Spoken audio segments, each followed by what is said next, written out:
സൂക്കുൽ ജുമാ എന്ന് പറഞ്ഞിട്ട് വെള്ളിയാഴ്ച ഒരു ചന്ത ഉണ്ട്. ആ ചന്തയെ പോകും, ആണുങ്ങൾ മാത്രമേ പോവുള്ളൂ. പോയിട്ട് അവിടെ ഇങ്ങനെ കുറെ പൊടിപടലങ്ങളൊക്കെ ഉണ്ടാവും. അതിങ്ങനെ പാറുമ്പോ മേത്ത് പറ്റിയിട്ട് ഇങ്ങനെ വരും. വീട്ടിൽ ചെന്നിട്ട് ഇങ്ങനെ വാതിൽ മുട്ടുമ്പോ മൈമൂൻ അങ്ങനെ പുറത്തേക്ക് വന്ന് നോക്കും. മുപ്പത്തിയേര് ചോദിക്കും, അല്ല മനുഷ്യ നിങ്ങൾ തന്നെ അല്ലേ ഇത് പോയപ്പോ ഇങ്ങനെ ആയിരുന്നില്ലല്ലോ. വീണ്ടും സൂക്ഷിച്ച് നോക്കുമ്പോ ആളതന്നെയാണ്, പക്ഷെ ചൊർക്ക് മാറിയിട്ടുണ്ട്. ആഴ്ചക്കൊരിക്കൽ ചൊർക്ക് മാറ്റി കൊടുക്കും. അപ്പളാ മൂപ്പരിങ്ങനെ ഔത്തേക്ക് നോക്കണത്, റംലോ ഇജന്നല്ലേ ഞാൻ പോയപ്പോ ഇങ്ങനെ ആയിരുന്നില്ലല്ലോ, ഇജും മാറിയിട്ടുണ്ടല്ലോ എന്നാണ്. രണ്ടാളും ആഴ്ചയിലൊരിക്കൽ ഭംഗി മാറ്റി കൊടുക്കും. ആ ഇണ ഇവിടുന്നുള്ള അതേ ഭാര്യ, ഇവിടുന്നുള്ള അതേ ഭർത്താവ്, ഒരു കുഴപ്പമുണ്ടാവില്ല. സ്വഭാവം മാറിയിട്ടുണ്ടാവും. ഈ സ്വഭാവം എന്നല്ല, ഈ കുറച്ചിടുന്ന സ്വഭാവം ഒന്നും അവിടെ ഉണ്ടാവില്ല. നല്ല സ്വഭാവമുള്ള ഇതേ മനുഷ്യൻ ഒരു കുറഞ്ഞ കാലം ഒന്ന് അഡ്ജസ്റ്റ് ചെയ്ത് ജീവിച്ചാൽ മതി. 60 വയസ്സ് വരെ ജീവിക്കുന്ന ഒരാൾ 20 കൊല്ലം ഉറങ്ങാണ് എന്നാണ്. ആരോഗ്യമുള്ള ഒരു മനുഷ്യൻ 8 മണിക്കൂർ ഒരു ദിവസത്തിൽ ഉറങ്ങണം എന്നാണ് കണക്ക്. ആ കണക്ക് പരിഗണിക്കുകയാണെങ്കിൽ 8 8 16 8 24 ഒരു ദിവസത്തിന്റെ 1/3 ഭാഗം ഉറങ്ങുക. 8 16 24 ഒരു ദിവസത്തിന്റെ 1/3 ഭാഗം ഉറങ്ങുക. അങ്ങനെയാണെങ്കിൽ 60 വയസ്സ് വരെ ജീവിക്കുന്ന ഒരാൾ 20 കൊല്ലം ഉറങ്ങും.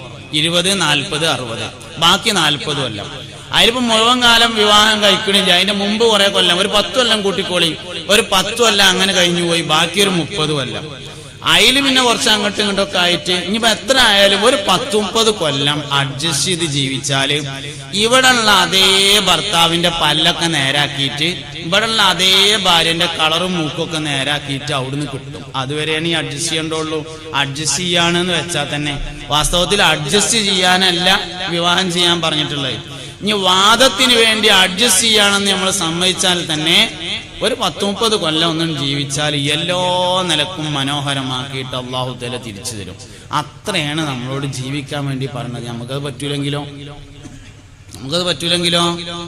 ബഹുമാനപ്പെട്ട സയ്യിദുനാ ഇബ്രാഹിം അലൈഹിസ്സലാം ദുആ ചെയ്തിട്ടുണ്ട്, റബ്ബനാ ഹബ് ലനാ മിൻ അസ്വാജിനാ വദുർരിയാതിനാ ഖുറത അയുനിൻ വജഅൽനാ ലിൽമുത്തഖീന ഇമാമാ. റബ്ബന ഞങ്ങളുടെ റബ്ബേ, ഹബ്ലന ഞങ്ങൾക്ക് നീ നൽകണമേ, മിൻ അസ്വാജിന ഞങ്ങളുടെ ഭാര്യമാരിൽ നിന്ന്, വദുർരിയാതിന സന്താനങ്ങളിൽ നിന്നും, ഖുറത അയുനിൻ കണ്ണിന് കുളിർമ നൽകണമേ, വജഅൽനാ ലിൽമുത്തഖീന ഇമാമാ മുത്തഖീങ്ങളുടെ ഇമാമാക്കുകയും ചെയ്യണമേ. ഭാര്യ സന്താനങ്ങളിൽ നിന്നുള്ള കണ്ണിന്റെ നനവ് എന്ന് പറഞ്ഞാൽ എന്താണെന്ന് മുഫസ്സിറുകൾ ചർച്ച ചെയ്തു. ഭാര്യ മക്കളിൽ നിന്ന് കണ്ണിന് നനവ് നൽകണേ എന്നാണ് ഇബ്രാഹിം നബി ദ്വാരക്കുന്നത്. ഭാര്യ മക്കളിൽ നിന്നുള്ള കണ്ണിന്റെ നനവ് എന്താന്ന് ചർച്ച ചെയ്ത മുഫസ്സിറുകൾ പറയുന്നുണ്ട്, നിന്റെ ഭാര്യ, നിന്റെ ഭർത്താവ്, മക്കൾ അള്ളാഹുവിനെ ഇബാദത്ത് ചെയ്യുന്നത് നീ കാണലാണ്. വൈകുന്നേരത്തെ അങ്ങാടി പോയിട്ട് തിരിച്ചിങ്ങനെ വന്നപ്പോ ഭാര്യ അങ്ങനെ നിസ്കരിക്കുന്നുണ്ട്. അത് കണ്ടപ്പോ കണ്ണെന്ന് 2 തുള്ളി കണ്ണുനീരിന് വന്നാല് അതിന്റെ പേരാണ് ഭാര്യയിൽ നിന്നുള്ള കണ്ണിന്റെ നനവ്. ഭർത്താവ് ഇങ്ങനെ സുബീസ്കാരം കഴിഞ്ഞ് പള്ളിക്കന്ന് വന്നിട്ട് പൂമുഖത്ത് ഇരുന്നിട്ട് ഇങ്ങനെ ഖുർആൻ ഓതുന്നത് കട്ടൻ ചായ ഏറ്റിന് വന്നപ്പോ ഭാര്യ കണ്ടപ്പോ കണ്ണെന്ന് 2 കണ്ണുനീരിന് വന്നാൽ അതിന്റെ പേരാണ് കണ്ണിന്റെ നനവ്. വൈകുന്നേരത്ത് പിടി പോയിട്ട് ഇങ്ങനെ വരുമ്പോ കുട്ടികൾ ഇങ്ങനെ ഖുർആൻ ഓതുന്നത് കണ്ടപ്പോ മനസ്സിന് എന്തോ ഒരു സന്തോഷം, സന്തോഷത്തിന്റെ 2 കണ്ണുനീരിട്ടിയാൽ അതിനാണ് സയ്യിദുനാ ഇബ്രാഹിം അലൈഹിസ്സലാം ദ്വാരുന്നത്, ആ 2 തുള്ളി കണ്ണുനീര് തരണേ. റബ്ബനാ ഹബ് ലനാ മിൻ അസ്വാജിനാ വദുർരിയാതിനാ ഖുറത അയുനിൻ വജഅൽനാ ലിൽമുത്തഖീന ഇമാമാ. ഒരു മനുഷ്യന് ഏറ്റവും കൂടുതൽ പേടിയുണ്ടാവേണ്ടത് ഭാര്യയെയും ഭർത്താവിനെയും സ്വർഗത്തിൽ നഷ്ടപ്പെടുമോ എന്ന വിഷയത്തിലാണ്. ഒരു ദിവസം ആയിഷ ബീവിന്റെ മടിയിൽ തലവെച്ച് നബി തങ്ങൾ ഇങ്ങനെ കിടക്കുകയാണ് സല്ലല്ലാഹു അലൈഹി വസല്ലം. കടന്ന പാട് നബി തങ്ങൾ ഉറങ്ങിപ്പോയി ക്ഷീണം കൊണ്ട്. അള്ളാന്റെ റസൂൽ ഉറങ്ങിയപ്പോ ആയിഷ ബീവി റളിയല്ലാഹു അൻഹ കരഞ്ഞു. കണ്ണിൽ നിന്ന് ഇറ്റി വീണ 2 കണ്ണുനീര് മുത്തുനബിയുടെ പൂമുഖത്ത് വീണപ്പോ ഞെട്ടി ഉണർന്നു. മാലക്കിയ ആയിഷു, ആയിഷ എന്തു പറ്റി? എന്തേ ആയിഷ എനിക്ക് പറ്റിയത്? നീ എന്നോട് ഒരുപാട് സമയം സംസാരിക്കണമെന്ന് കരുതിയിരുന്നോ? ഞാൻ പെട്ടെന്ന് ഉറങ്ങിപ്പോയതിൽ നിനക്ക് സങ്കടമായോ? എന്താ നിന്റെ പ്രശ്നം എന്ന് ചോദിച്ചപ്പോ പറഞ്ഞു, നബിയേ, നിങ്ങൾ ഉറങ്ങിപ്പോയതിലുള്ള സങ്കടമല്ല, നിങ്ങൾ എന്റെ മടിയിൽ കിടന്നുറങ്ങുമ്പോ എനിക്കിങ്ങനെ ഒരു തോന്നൽ വന്നു, അള്ളാന്റെ റസൂലേ, നമ്മളെല്ലാവരും നാളെ സ്വർഗത്തിൽ ഒരുമിച്ച് കൂടിയാൽ എനിക്കിങ്ങനെ മടിയിൽ തലവെച്ച് കിടക്കാൻ നിങ്ങളെ കിട്ടുമോ എന്ന ഒരു തോന്നൽ ഇങ്ങനെ വന്നപ്പോ എനിക്ക് സങ്കടം സഹിക്കാൻ കഴിഞ്ഞില്ല നബിയേ എന്ന് സയ്യിദത്തുന ആയിഷ. എനിക്ക് സങ്കടം വരികയാണ്, നമ്മൾ സ്വർഗത്തിലെത്തിയിട്ട് എനിക്കിങ്ങനെ നിങ്ങളെ മടിയിൽ തലവെച്ച് കിടക്കാൻ കിട്ടിയില്ലെങ്കിലോ എന്നാലോചിച്ചിട്ട് സ്വർഗത്തിൽ നഷ്ടപ്പെടുമോ എന്ന വിഷയത്തിൽ സങ്കടം വരുമ്പോഴാണ് കുടുംബജീവിതം നേരാകുക. ഒരു ഭർത്താവിന് സങ്കടം വരേണ്ടത് ഭാര്യ നിസ്കരിച്ചില്ലെങ്കിൽ, ഭാര്യക്ക് സങ്കടം വരേണ്ടത് ഭർത്താവ് നിസ്കരിച്ചില്ലെങ്കിൽ, ഒരു നിസ്കാരം നഷ്ടപ്പെട്ടതിന്റെ പേരിൽ മഹ്ശറയിൽ പിരിഞ്ഞു നിൽക്കേണ്ടി വരുന്നത് 50,000 കൊല്ലം. 5 കൊല്ലം കാണാതിരിക്കാൻ നമ്മളെ കൊണ്ട് പറ്റൂല. ഒറ്റ നിസ്കാരം നഷ്ടപ്പെട്ടതിന്റെ പേരിൽ മഹ്ശറയിൽ വെച്ച് 50,000 കൊല്ലം കാണാതിരിക്കേണ്ടി വരും. അതിലാണ് യഥാർത്ഥത്തിൽ സങ്കടം വരേണ്ടത്. ആ സങ്കടം ഉണ്ടെങ്കിൽ കുടുംബജീവിതം നേരാവും. ലില്ലാഹിക്ക് വേണ്ടിയാണ് യഥാർത്ഥത്തിൽ കുടുംബജീവിതം. അള്ളാഹുവിന് വേണ്ടി ജീവിക്കാൻ പറ്റുക എന്നുള്ളത് പ്രധാനപ്പെട്ട കാര്യമാണ്. അള്ളാഹുവിന് വേണ്ടി ജീവിക്കാൻ വേണ്ടിയിട്ടാണ് കല്യാണം കഴിക്കാനും കുടുംബമായി ജീവിക്കാനും പറഞ്ഞിട്ടുള്ളത്, അല്ലാത്തൊരാവശ്യത്തിനും പറഞ്ഞിട്ടില്ല. ഞാനും എന്റെ ഭാര്യയും ഇങ്ങനെ കളിച്ചിരുന്നാൽ കൂലി ലഭിക്കുമോ നബിയെ? സഹാബി ചോദിച്ചു. കിട്ടുമെന്ന് ചോദിച്ചു. പുണ്യനബി സല്ലല്ലാഹു അലൈഹി വസല്ലം പറഞ്ഞു,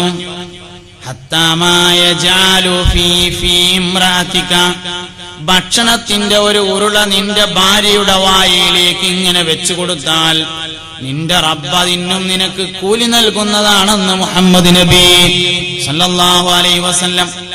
ഒരുപാട് കാര്യം നമ്മൾ പഠിക്കാണ്ട്. പ്രായമാകുന്നതിനനുസരിച്ച് ഭാര്യയും ഭർത്താവും സംസാരിക്കാൻ വരെ നേരം കിട്ടൂല. പരസ്പരം ഒരുമിച്ചിരുന്ന് ചായ പോലും കുടിക്കൂല. അങ്ങനെ ജീവിതം പരാജയപ്പെട്ടു പോവുക. അതുകൊണ്ട് നല്ല ശ്രദ്ധയോടുകൂടെ ജീവിക്കേണ്ടതാണ്. ഒരു പരിപാടി ഉണ്ട് ഇപ്പൊ നമ്മളൊക്കെ നാട്ടിൽ കാണുന്ന ഒരു പരിപാടിയാണ്. അങ്ങനെ 2-3 കുട്ടികളൊക്കെ ഉണ്ടായി. ഓലിങ്ങനെ അത്യാവശ്യം കുവൈത്തിലും ഖത്തറിലൊക്കെ പോയി കുറച്ചൊക്കെ കായൊക്കെ അയക്കാൻ വേണ്ടി ഇങ്ങനെ തുടങ്ങിയാല് ബാപ്പാനം എല്ലാം ചവിട്ടി പുറത്താക്കും. ചവിട്ടി പുറത്താക്കാന്ന് പറഞ്ഞാല് പെരയിൽ എന്തെങ്കിലും ഒരു ആവശ്യം ഉണ്ടെങ്കിൽ മൂപ്പരോട് ചോദിക്കും കൂടിയില്ല. മക്കളും ഉമ്മയും കൂടിയാണ് കൂടി തീരുമാനിച്ചുകൊണ്ട് കാര്യമൊക്കെ ചെയ്യും. ബാപ്പാക്ക് ആകെ 2 ജോലിയുള്ളൂ. ഒന്ന് രാവിലെ ചന്തയിൽ പോയാണ്ട് മീൻ കൊടുന്നുതരാം, 3 വൈകുന്നേരത്ത് ടോർച്ച് കൊടുത്തുകൊണ്ട് പള്ളിക്ക് പോവുക. വേറൊന്നിനും മൂപ്പരെ പറ്റൂല. ബാക്കിയൊക്കെ ഉമ്മയും കുട്ടികളും തീരുമാനിക്കുക. നമ്മളൊക്കെ നാട്ടിൽ കാണുന്ന ഓരോ പരിപാടിയാണ്. വാപ്പ എന്നും വാപ്പയാണ്. വാസ്തവത്തിൽ വാപ്പ തല്ലും എന്നത് അഭിമാനത്തിന്റെ വർത്താനാണ്. വാപ്പ ചീത്തറി എന്ന് പറഞ്ഞത് ഒരു അഭിമാനാണല്ലോ. ആരെങ്കിലും വാപ്പ തല്ലും എന്നുള്ളത് അപമാനമായി പറയാറില്ല. ഞാനത് ചെയ്യൂല, ഞാൻ വീഡിയോ അരിക്കൂല, എന്റെ വാപ്പ തല്ലും, ഞാൻ സിഗരറ്റ് വലിക്കൂല, എന്റെ വാപ്പ ചീത്തറി എന്ന് പറയാന്ന് പറഞ്ഞ ഒരു മനുഷ്യന് അഭിമാനമുള്ള വർത്താനാണ്. പക്ഷേ ചീത്ത പറയാൻ യോഗ്യതയുള്ള വാപ്പാരെ എവിടെ ഉള്ളത് എന്നുള്ളതാണ് പ്രശ്നം. ചീത്ത പറയാനും ആണല്ലോ ഒരു യോഗ്യത. ചീത്ത പറയാനും തല്ലാനും ഒരു യോഗ്യത വേണം. ആ യോഗ്യത ഉള്ള വാപ്പിയും ഉമ്മയും അവിടെ ഉള്ളത്, അതാണ് പ്രശ്നം. വാപ്പാക്ക് വാപ്പാന്റെ യോഗ്യത ഉണ്ടെങ്കിൽ മക്കൾക്ക് മക്കളുടെ യോഗ്യത ഉണ്ടാവും. ഭാര്യക്ക് ഭാര്യന്റെ യോഗ്യത ഉണ്ടെങ്കിൽ ഭർത്താവിന് ഭർത്താവിന്റെ യോഗ്യത ഉണ്ടാവും. ഒരു മനുഷ്യന് അവനാന്റെ യോഗ്യത നഷ്ടപ്പെടുന്നതിനെ കുറിച്ച് ഒരു ബോധമില്ല. മാഷ്ക്ക് തോന്നാണ് എന്നെ കാണുമ്പോ കുട്ടികളൊന്നും നീച്ചിക്കണില്ല. കുട്ടികൾക്കല്ല യോഗ്യത ഇല്ലാത്തത്. മാഷ്ക്ക് മാഷാവാനുള്ള യോഗ്യത ഉണ്ടെങ്കിൽ കണ്ടാൽ എഴുന്നേറ്റ് നിൽക്കാൻ തോന്നാതിരിക്കൂല. വാപ്പാക്ക് വാപ്പയാവാൻ യോഗ്യത ഉണ്ടെങ്കിൽ കുട്ടികൾക്ക് കണ്ടാല് ബഹുമാനിക്കാതിരിക്കാൻ തോന്നൂല. സ്വന്തം യോഗ്യത. പഴയ കാലത്ത് നമ്മളൊക്കെ നാട്ടില് മൊല്ലാക്ക് അങ്ങനെ വരുന്ന കണ്ടാല് പീഡിയ കൊലയമ്മ ഇരിക്കാൻ തോന്നൂലായിരുന്നു. അറിയാതെ എങ്ങനെയാണ് പൊന്തും. എന്റെ കാര്യം മൊല്ലാക്കാക്ക് ബഹുമാനിക്കപ്പെടാനുള്ള യോഗ്യതയുണ്ടായിരുന്നു എന്നതാണ് കാരണം. നമുക്ക് നമ്മളെ യോഗ്യത വേണം. ഭർത്താവിന് ഭർത്താവിന്റെ യോഗ്യത വേണം, ഭാര്യക്ക് ഭാര്യന്റെ യോഗ്യത വേണം, വാപ്പാക്ക് വാപ്പാന്റെ യോഗ്യത വേണം, ഉമ്മാക്ക് ഉമ്മാന്റെ യോഗ്യത വേണം, കുട്ടികൾക്ക് ഓല യോഗ്യത വേണം. ഇബ്രാഹിമിയ യോഗ്യത ഉണ്ടെങ്കിൽ വാപ്പയാകും, ഇസ്മായിലിയ യോഗ്യത ഉണ്ടെങ്കിൽ കുട്ടിയാവും, ഹാജറ ബീവിയുടെ യോഗ്യതയുണ്ടെങ്കിൽ ഭാര്യയാകും. ഹാജറ ബീവിന്റെ യോഗ്യത ഉണ്ടെങ്കിലാണ് ഭാര്യയാകുക. അതുകൊണ്ട് എല്ലാവരും അവരവരെ കുറിച്ച് തിരിച്ചറിയണം. ചില സ്ഥലത്തൊക്കെ പ്രസംഗിക്കാൻ ചെന്നാല്, ചില സ്ഥലത്ത് നമ്മൾ വാദറിയാണ് ഇങ്ങനെ ക്ലാസ് ഒക്കെ എടുക്കാൻ വേണ്ടി ചെന്നാല്, പിന്നെ കുറച്ച് വയസ്സന്മാരിങ്ങനെ മെല്ലെ അടുത്ത് കൂടിയിട്ട് ഇങ്ങനെ രോഗിയൊക്കെ പറഞ്ഞിട്ട് അസ്സലാമു അലൈക്കും ഉസ്താദെ എവിടെ എപ്പോഴാ പുറപ്പെട്ടെന്നൊക്കെ ചോദിച്ചിട്ട് പറയും, ഉസ്താദെ ചെറുപ്പക്കാരെ പറ്റി നല്ലോണം ഒന്നും പറയോണ്ട് കേട്ടോ പറയും. അങ്ങനെ കുറെ കഴിഞ്ഞിട്ട് ഇങ്ങനെയാണ് പോകുമ്പോ ചെറുപ്പക്കാരിങ്ങനെ യൂണിയൻ കൂടിയിട്ട് അടുത്ത് വന്നിട്ട് പറയും, ഉസ്താദെ വയസ്സന്മാരെ പറ്റി ഒന്ന് പറയോണ്ടോ, ഇവിടെ ഉണ്ട് കുറച്ച് വയസ്സന്മാര്, അവരെ പറ്റി ഒന്ന് പറയോണ്ടോ പറയും. ഇങ്ങനെ കുട്ടികൾ പറയും വലിയവരെ പറ്റി പറയാന്, വലിയവര് പറയും കുട്ടികളെ പറ്റി പറയാൻ, ആണുങ്ങൾ പറയും പെണ്ണുങ്ങളെ പറ്റി ഒന്ന് പറയണ്ടോ, പെണ്ണുങ്ങൾ പറയും ഉസ്താദെ ആണുങ്ങളെ പറ്റി ഒന്ന് പറയണ്ടോ. ആർക്കും അവനാനെ പറ്റി അറിയണ്ട, ആർക്കും അവനാനെ പറ്റി അറിയണ്ട. പുണ്യനബി സല്ലല്ലാഹു അലൈഹി വസല്ലമയുടെ ഹദറത്തിൽ വന്നിട്ട് സ്വഹാബത്ത് പറയാറുണ്ടായിരുന്നത്, പുരുഷന്മാര് വന്നിട്ട് പറയും, നബിയെ ഭർത്താവ് എന്തൊക്കെയാണ് ഭാര്യക്ക് ചെയ്തു കൊടുക്കേണ്ടതെന്ന് ഞങ്ങൾക്ക് പറഞ്ഞു തരൂ. ഭാര്യമാര് വന്നിട്ട് പറയും, അല്ലാഹുവിന്റെ റസൂലേ ഭാര്യ ഭർത്താവിന് എന്തൊക്കെയാണ് ചെയ്തു കൊടുക്കേണ്ടതെന്ന് ഞങ്ങൾക്ക് പറഞ്ഞു തരൂ. അവർക്ക് അവരെ കുറിച്ചാണ് അറിയേണ്ടിയിരുന്നത്, ഞമ്മക്ക് വേറുള്ളവരെ പറ്റിയാണ് അറിയേണ്ടത്. ഇതാണ് വ്യത്യാസം. ഓരോരുത്തരും അവനാനെ പറ്റി പഠിക്കുക. ഞാൻ എന്തൊക്കെ ചെയ്യേണ്ടത്, ഞാനിപ്പോ ഒരു ഭർത്താവാണ്, ഞാൻ എന്തൊക്കെ ചെയ്യേണ്ടത്, ഞാൻ ഒരു ഭാര്യയാണ്, ഞാൻ എന്തൊക്കെ ചെയ്യേണ്ടത്, ഞാനൊരു വാപ്പയാണ്, ഞാൻ എന്തൊക്കെ ചെയ്യേണ്ടത്, ഞാനൊരു ഭർത്താവിന് ഉമ്മയാണ്, ഞാൻ എന്തൊക്കെ ചെയ്യേണ്ടത്, ഞാനൊരു കുട്ടിയാണ്, ഞാൻ എന്തൊക്കെ ചെയ്യേണ്ടത്. അത് നമ്മൾ ആലോചിക്കൂല. വാപ്പ വിചാരിക്കണ എന്താ വെച്ചാല് ഓ എന്റെ മകനല്ല, ഓ എന്താ ഇങ്ങനെ ഇതാ പറ്റുമെന്നാ. മക്കൾ വിചാരിക്കണ എന്താ മൂപ്പരൊന്നും അല്ലെങ്കിൽ വാപ്പല്ലേ, വാപ്പാരൊക്കെ അങ്ങനെ കുട്ടികളോട് ചെയ്യാൻ പറ്റുമോന്നാ. ഇമ്മ വിചാരിക്കുന്നത് അങ്ങനെ തന്നെയാണ്. ഓരോരുത്തരും ആരും അവനാന്റെ ഭാഗം ചിന്തിക്കണില്ല. എല്ലാവരും ഞാൻ എന്താണ് ചെയ്യേണ്ടത് എന്ന് ആലോചിച്ചാൽ എല്ലാ പ്രശ്നവും തീർന്നു. ഭർത്താവ് ചിന്തിക്കേണ്ടത് ഞാൻ ഭർത്താവാണ്, ഞാൻ എന്തൊക്കെ ചെയ്യണം. ഭാര്യ ആലോചിക്കേണ്ടത് ഞാൻ ഭാര്യയാണ്, ഞാൻ എന്തൊക്കെ ചെയ്യേണ്ടത്. ഇങ്ങനെ എല്ലാവരും അവനാനെ കുറിച്ച് ആലോചിക്കണം. അതാരും ആലോചിക്കണില്ല എന്നുള്ളതാണ്. ഒരു പ്രമുഖനായ സഹാബിക്ക് നബി സല്ലല്ലാഹു അലൈഹി വസല്ലം തങ്ങൾ മദീനയിലുള്ള മുനാഫിക്കുകളെ കുറിച്ച് പറഞ്ഞു കൊടുത്തു. മദീനത്തെ മുനാഫിക്കുകൾ ഇന്ന ആൾക്കാരൊക്കെയാണെന്ന് പറഞ്ഞു. ഉമർ ഇബ്നുൽ ഖത്താബ് റളിയല്ലാഹു അൻഹു വിവരം അറിഞ്ഞു. മദീനത്തുള്ള മുനാഫിക്കുകളുടെ പേര് പറഞ്ഞു കൊടുത്തിട്ടുണ്ട് പറഞ്ഞു. ഉമർ റളിയല്ലാഹു അൻഹു ഇങ്ങനെ മെല്ലെ അടുത്ത് കൂടിയിട്ട് ചോദിച്ചു, അല്ല നിങ്ങൾക്ക് നബി തങ്ങൾ മദീനത്തുള്ള മുനാഫിക്കുകളുടെ പേര് പറഞ്ഞു തന്നിട്ടുണ്ട് എന്ന് കേട്ടു, ആ പേരൊക്കെ ഒന്ന് പറഞ്ഞു തരുമോ ചോദിച്ചു. അദ്ദേഹം പറഞ്ഞു, ഞാൻ പറഞ്ഞു തരില്ല നബി തങ്ങൾ ആരോടും പറയരുത് പറഞ്ഞിട്ടുണ്ട്, പിന്നെ എങ്ങനെ പറഞ്ഞു തരാന്ന് ചോദിച്ചു. അപ്പൊ ചോദിച്ചു, നിങ്ങൾ ഒരിക്കലും പറഞ്ഞു തരില്ലേന്ന് ചോദിച്ചു. ഇല്ല എന്തായാലും പറഞ്ഞു തരില്ല പറഞ്ഞു. ഉമർ റളിയല്ലാഹു അൻഹു ചോദിച്ചു, എന്നാ ഞാൻ ഒരു ചോദ്യം ചോദിക്കട്ടെ ചോദിച്ചു. അതിൽ ഇന്റെ പേരുണ്ടോന്ന് ചോദിച്ചു. ഇല്ല പറഞ്ഞു. എന്നാ എനിക്ക് ആ ലിസ്റ്റ് വേണ്ട പറഞ്ഞു. ഞമ്മക്ക് വേറുള്ളവരാരൊക്കെ നരകത്തിലുള്ളത് എന്ന് അറിയേണ്ടത് നമ്മളെ കാര്യത്തിൽ ഒരു ബേജാറുമില്ല. നമ്മൾ മാത്രം മുസാഫിലെ നടക്കത്തെ കണ്ടാണ് ബാക്കിയുള്ളവരൊക്കെ പുറംചട്ടിയാണ്. ഇതാണ് പ്രശ്നം. നമ്മളെ കാര്യത്തിലൊരു ബേജാറ് നമ്മക്കുണ്ടെങ്കിൽ എല്ലാ പ്രശ്നവും തീരും. അവനാന്റെ കാര്യത്തിലൊരു ബേജാറ് വേണം. ഭർത്താവിന്റെ വിഷയത്തിൽ ബോധം ഉണ്ടായിരിക്കണം, മക്കൾക്ക് മക്കളുടെ വിഷയത്തിൽ ബോധം.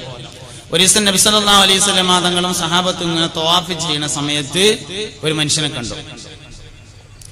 ഉമ്മാനെ ഇങ്ങനെ തോളിലേറ്റിയിട്ട് ഒരാളിങ്ങനെ തവാഫ് ചെയ്യാണ്, ഉമ്മാനെ തോളിലേറ്റിട്ട്. നബി തങ്ങളെ കണ്ടപ്പോ അയാൾ ചോദിച്ചു, യാ റസൂലല്ലാഹ്, അല്ലാഹുവിന്റെ റസൂലേ, അന ബഈറു ഉമ്മി, ഞാൻ ഉമ്മാന്റെ ഒട്ടകാണ്. യമനിൽ നിന്നാണ് ഞാൻ വരുന്നത്. യമനിന്ന് ഉമ്മാനും തോളിലേറ്റിയിട്ട് ഞാനിങ്ങനെ നടന്ന് ഉമ്മാക്ക് നടക്കാൻ വയ്യ, അതുകൊണ്ട് ഇതുവരെ നടന്നു വന്ന് ഞാൻ ഉമ്മാനേറ്റ് ഇങ്ങനെ തവാഫ് ചെയ്യാണ്. ഇങ്ങനെ ചെയ്താൽ ഞാൻ എന്റെ ഉമ്മയോടുള്ള ഹക്കിനെ വീട്ടിയവനാകുമോ എന്ന് ചോദിച്ചു. പുണ്യനബി സല്ലല്ലാഹു അലൈഹി വസല്ലം തങ്ങൾ പറഞ്ഞു, ഇല്ല, ലാ ആവൂല, ഇതുകൊണ്ടൊന്നും ഉമ്മാനോടുള്ള ഹക്ക് വീട്ടിയവനാവൂല എന്ന് പറഞ്ഞു. ഭാര്യ മനസ്സിലാക്കണം, നിന്റെ ഭർത്താവിന്റെ സ്വർഗം കിടക്കുന്നത് അന്റെ അമ്മായിമാന്റെ കാലിന്റെ ഓട്ടാണ്. ഈ ഒരു വിഷയമാണ് മനസ്സിലാക്കിയാൽ കുടുംബത്തിലെല്ലാ പ്രശ്നവും തീരും. അന്റെ അമ്മായിമാന്റെ കാലിന്റെ ചോട്ടിലാണ് അന്റെ പുതിയാപ്പളന്റെ സ്വർഗം കിടക്കുന്നത് എന്ന് മനസ്സിലാക്കുക. അത് വാങ്ങിക്കൊടുക്കൽ അന്റെ ഡ്യൂട്ടിയാണ്. സ്വർഗത്തിലേക്ക് ആരും ഒറ്റക്ക് പോവില്ല, കൂട്ടായിട്ട് മാത്രമേ പോവുള്ളൂ.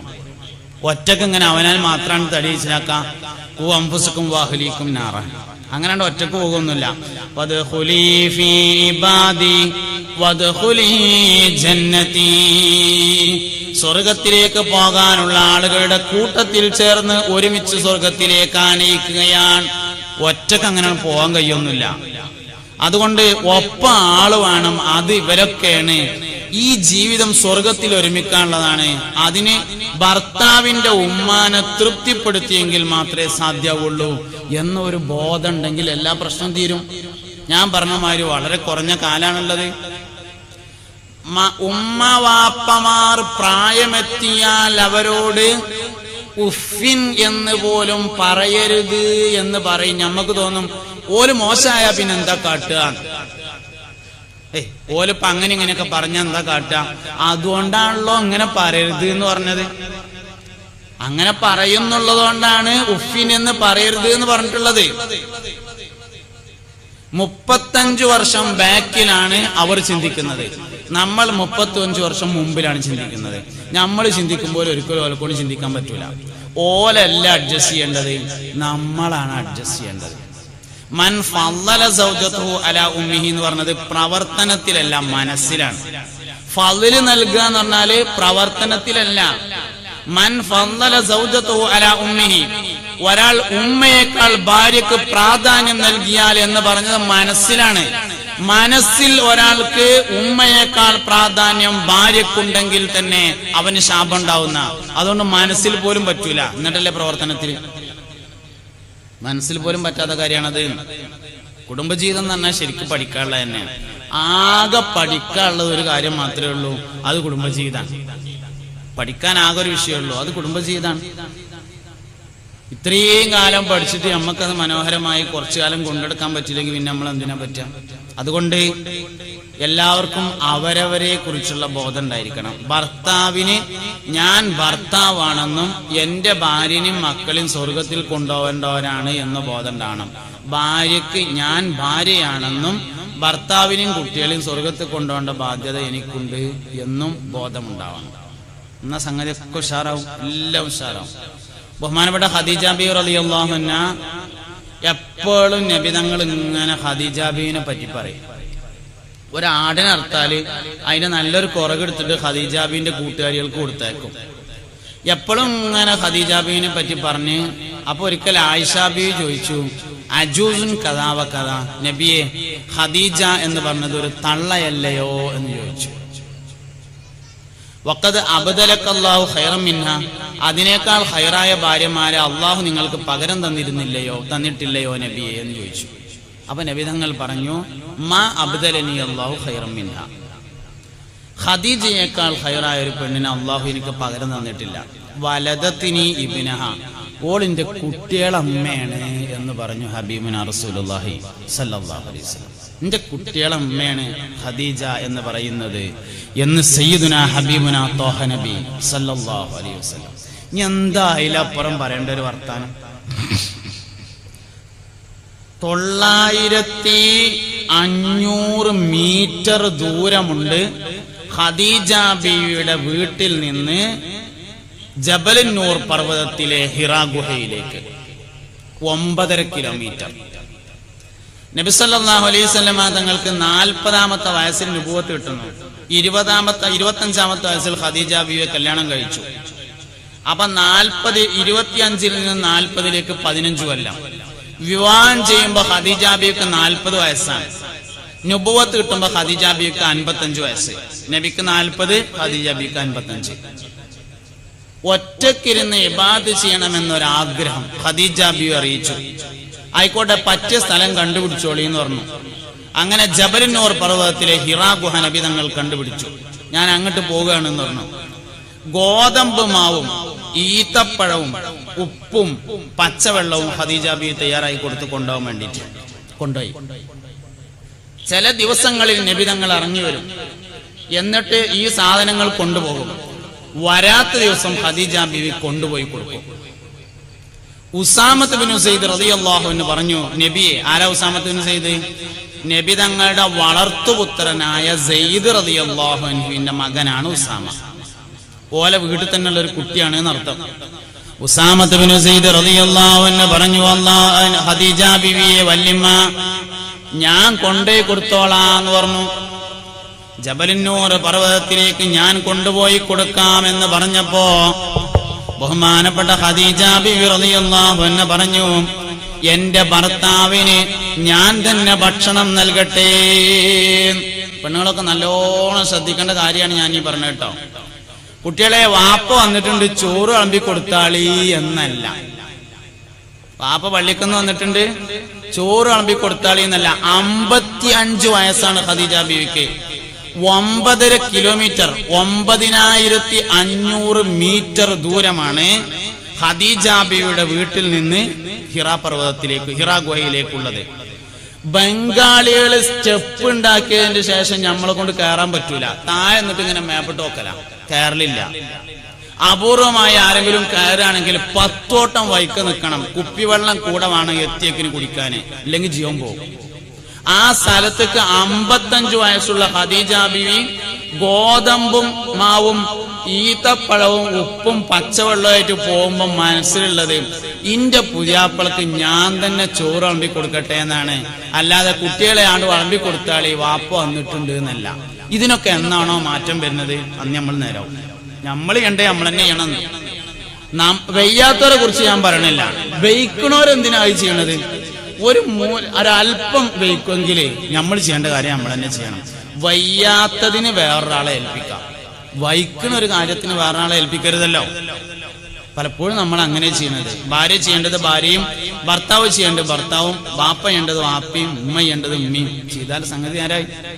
ഒരു വാക്കുകൂടിയും പറയുന്നത് ഞാൻ ഇങ്ങനെയാണ്, കുറച്ചൊക്കെ കാര്യങ്ങൾ ഉമ്മയും വാപ്പയും ഓരൊക്കെ ശ്രദ്ധിക്കും കൂടി വേണം. വെറും ഭാര്യനും ഭർത്താവിനും മാത്രം പറഞ്ഞിട്ട് ഇവിടെ നിന്നാണ് പോകാൻ എനിക്ക് കഴിയില്ല. അതിലും ചില കാര്യങ്ങളുണ്ട്. പഴയ കാലത്ത് പിന്നെ രാവിലെ പെണ്ണുങ്ങൾ കുളിച്ച തോർത്തുണ്ട് ഉമ്മ കാണുന്ന രൂപത്തിൽ തോരടാൻ പാടില്ലായിരുന്നു അത്രേ. അപ്പൊ കൊണ്ടാക്കും തൊലാക്കിയല്ലോ. അങ്ങനെ ഞാൻ എത്ര ആലോചിച്ചിട്ടു എന്താ അതിന്റെ പ്രശ്നം എന്ന് ഇതുവരെ എനിക്ക് മനസ്സിലായിട്ടില്ല. അതില് ഒരു അദബ് കേട് എന്തേലും ഉണ്ടെങ്കിൽ ഇനിയിപ്പോ അത് മറവിലിടാം എന്ന് വെക്കാം. പക്ഷെ ഇങ്ങനെ ബദുരിതുണ്ടാക്കാനും കൊണ്ടയാക്കാനും കാര്യം തീർക്കാനും മാത്രം എന്താ പതിലുള്ളത്? തോർത്തുണ്ട് തോരട്ടു എന്നുള്ള അല്ല പ്രശ്നം, കുളിച്ചു എന്നതാണ് പ്രശ്നം. ഈ ആരാ പറഞ്ഞു തന്നത് ഭാര്യയും ഭർത്താവും ദൂറിന്റെ ശേഷം കുളിക്കാൻ പാടുള്ളൂ എന്ന്? അത് രാവിലെ തന്നെയാണ് ചെയ്യേണ്ടത്. രാവിലെ എഴുന്നേൽക്കേണ്ടതാണ്, രാവിലെ കുളിക്കേണ്ടതാണ്. എല്ലാതും ചെയ്യേണ്ട കാര്യങ്ങൾ ചെയ്യേണ്ടതുപോലെ തന്നെയാണ് ചെയ്യേണ്ടത്. അതിലൊന്നും ഒരു വിട്ടുവീഴ്ച ഉണ്ടാകാൻ പറ്റൂല. അതുകൊണ്ട് ഉമ്മാരും ചില കാര്യങ്ങൾ മനസ്സിലാക്കണം എന്ന് പറയുന്നത് ഞാൻ ഇതാണ്. എന്തായാലും നിങ്ങളെക്കാളിലും ഒരു 10-35 വയസ്സിന് കുറവുള്ളതാണ് കെട്ടിക്കൊടുന്ന മരുവോള് എന്ന് പറഞ്ഞത്. ഇമ്മാന്റെ അതേമാതിരി തന്നെ മരുവോളും ആവണം എന്ന് വിചാരിച്ചപ്പോ എങ്ങനെയാ നടക്കുക? ഒരു 30 കൊല്ലത്തെ ബുദ്ധി വളർച്ച ബാക്കിലാണുള്ളത്, അനുഭവ സമ്പത്തും ബാക്കിലാണുള്ളത്. അതൊന്നും ഉൾക്കൊള്ളാൻ ഉമ്മയും വാപ്പയും തയ്യാറായാൽ ആ ഭാഗവും ക്ലിയർ ആവും, ആ ഭാഗവും ക്ലിയർ ആയിരിക്കും. അപ്പൊ എല്ലാ കാര്യത്തിലും നമുക്ക് മക്കളെ മാത്രം പറയുന്നതിന് പകരം ചില കാര്യത്തിലൊക്കെ മാതാപിതാക്കളും ഒന്ന് ശ്രദ്ധിക്കേണ്ടതുണ്ട്. അവരും ഒന്ന് അഡ്ജസ്റ്റ് ചെയ്യാനും ഓൽക്കൊന്ന് ഒരു കുട്ടികളെ കാര്യത്തിൽ ഉമ്മാന്റെയും വാപ്പാന്റെയും ദുആയുടെ അത്ര പവറുള്ള വേറൊരു ദുആയില്ല.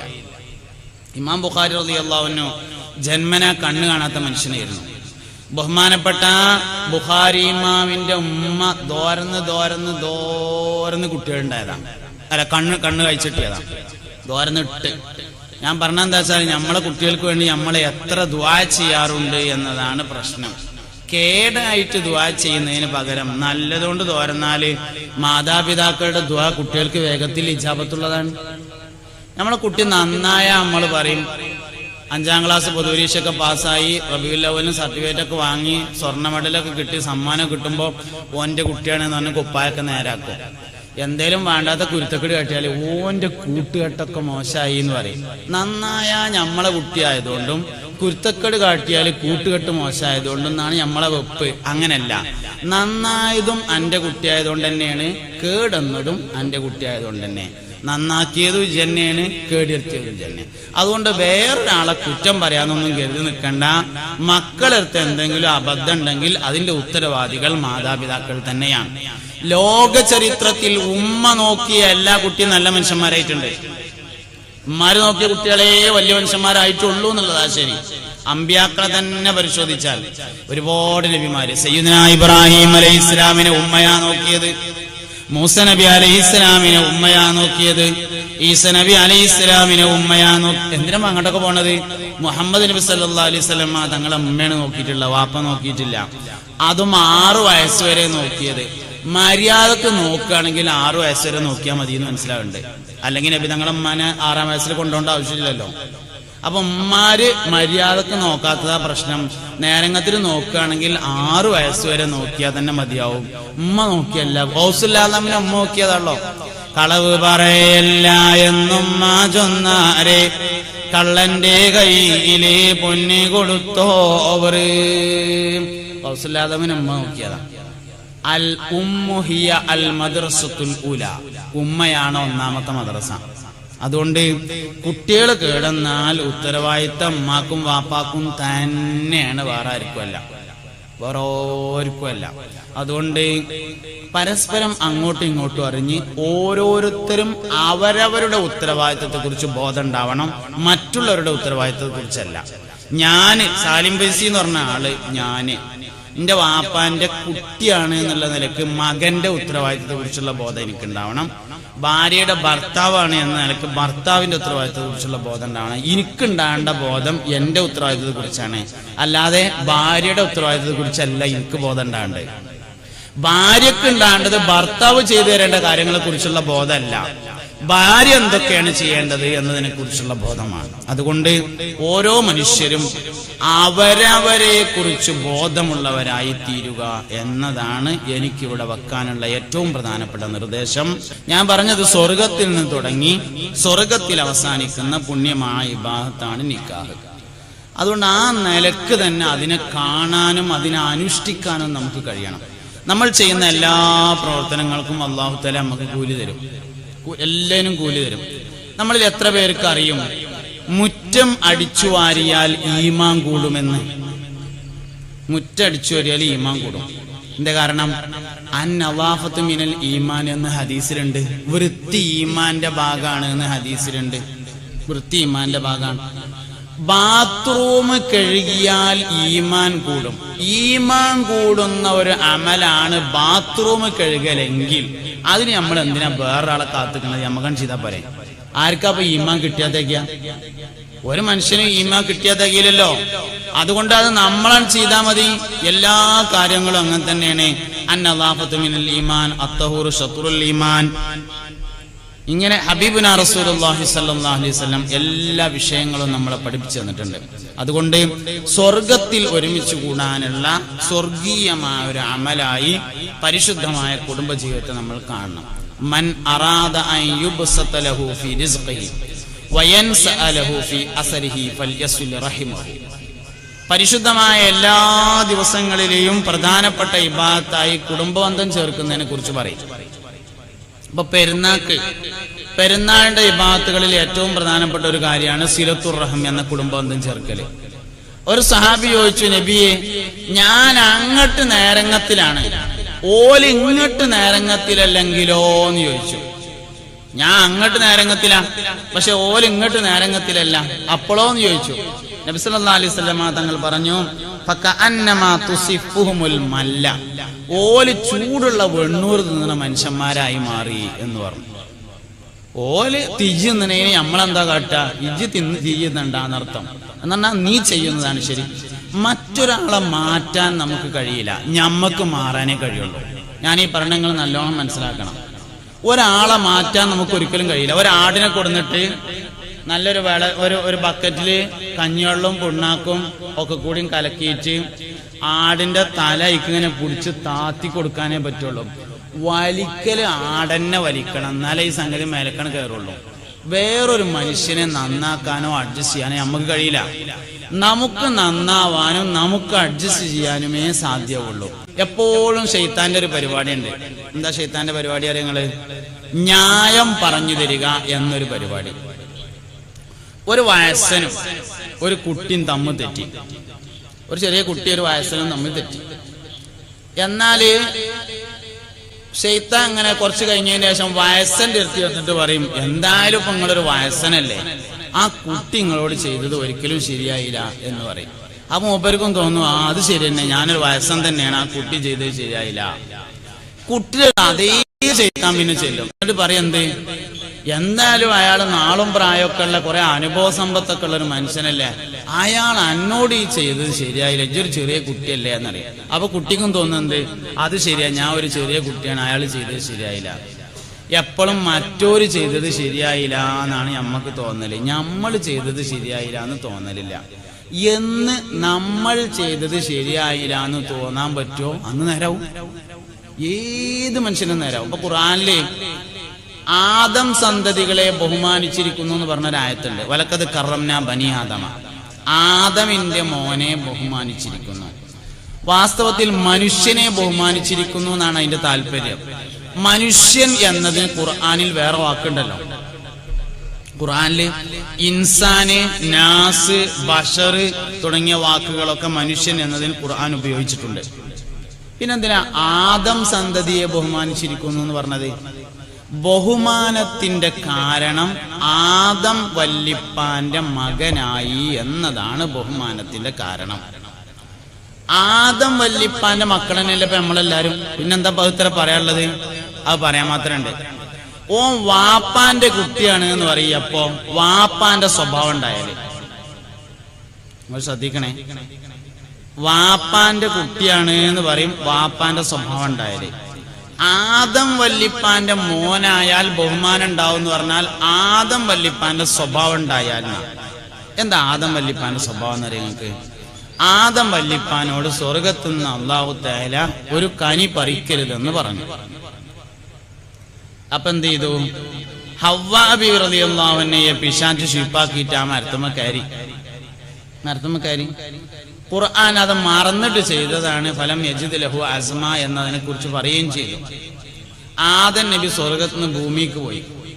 ഭൂമിയും കഴിഞ്ഞ് മഹ്ശറേക്ക് ഖിയാമത്ത് നാളിൽ കോടിക്കണക്കിന് മനുഷ്യന്മാരിങ്ങനെ നിൽക്കുമ്പോ ആദം വല്ലിപ്പാന്റെ അടുത്ത് ചെന്നിട്ട് പറയും, വല്ലിപ്പ ഞങ്ങള് മഹ്ശറയിൽ ഈ ചെമ്പിന്റെ തറയിൽ നിന്നിട്ട് കൊയങ്ങി, ഒന്ന് അള്ളാനോട് പറഞ്ഞിട്ട് ഹിസാബ് നടത്തി സ്വർഗത്ത് കാലും വേണ്ടില്ല നരകത്ത് കാലും വേണ്ടില്ല ഇവിടെ നിന്നാണ് പോയി കിട്ടിയാൽ മതിയായിരുന്നു എന്ന് പറയുമ്പോ വല്ലിപ്പ പറയും, കുട്ടികളെ ഞാൻ എന്റെ കാര്യത്തിൽ തന്നെ വലിയ ബേജാറിലാണ്. തെറ്റല്ല എന്ന് ഖുർആൻ പറഞ്ഞ ഒരു അശ്രദ്ധയുടെ മേലിലുള്ള ഖേദം ദുനിയാവും കഴിഞ്ഞ് നാളെ ആഖിറം വരെ നീണ്ടു നിൽക്കുക എന്നതാണ് ആദം വല്ലിപ്പാന്റെ പ്രത്യേകത. ഇതാണ് ആദം നബിയുടെ പ്രത്യേകത എന്ന് പറഞ്ഞത്.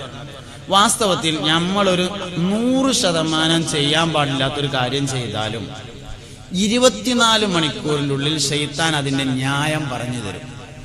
ചെയ്യാൻ പറ്റാത്തൊരു കാര്യം നമ്മളാണ് ചെയ്തത്, 24 മണിക്കൂറിനുള്ളിൽ ശൈത്താൻ വന്നിട്ട് പറയും, അതിപ്പോ അങ്ങനെ ആവുമ്പോ ഇങ്ങനെ അല്ലാതെ പിന്നെ ഇപ്പൊ എങ്ങനെയൊക്കെ എല്ലാവരും അങ്ങനെ തന്നെയാണല്ലോ എന്ന് പറയും. അപ്പൊ നമ്മക്കും തോന്നും അത് ശരിയാണ്, അങ്ങനെ ആവുമ്പോ അങ്ങനെ തന്നെയാണ്, എല്ലാവരും അങ്ങനെ തന്നെയാണ്, അതുകൊണ്ട് അങ്ങനെയൊക്കെ ആയിക്കോട്ടെ.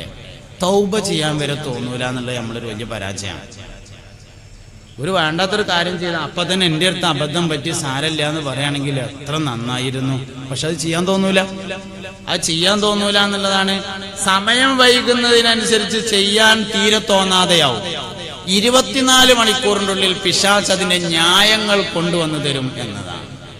അതുകൊണ്ട് നമ്മുടെ അടുക്കൽ പറ്റുന്ന അബദ്ധങ്ങളുടെ പേരിൽ നമുക്ക് ഖേദിക്കാൻ കഴിഞ്ഞാൽ എല്ലാ കാര്യവും ഉഷാറാണ്. കുടുംബജീവിതത്തിലാണെങ്കിലും അങ്ങനെ തന്നെയാണ്. സാമൂഹികമായ ജീവിതം, വ്യക്തിപരമായ ജീവിതം, എല്ലാ കാര്യത്തിലും അങ്ങനെയാണ്. എല്ലാ കാര്യത്തിലും അങ്ങനെ. ഇബ്രാഹിം നബിന്റെ വേറൊരു ദുആ ഉണ്ട്. നാളെ മഹ്ശറയിൽ ഒരു മനുഷ്യൻ ഖേദിക്കേണ്ടി വരുന്ന ഒരു രംഗത്തെ കുറിച്ചുള്ള ഒരു ദുആ സയ്യിദുനാ ഇബ്രാഹിം അലൈഹിസ്സലാം ദുആ ചെയ്തിട്ടുണ്ട്.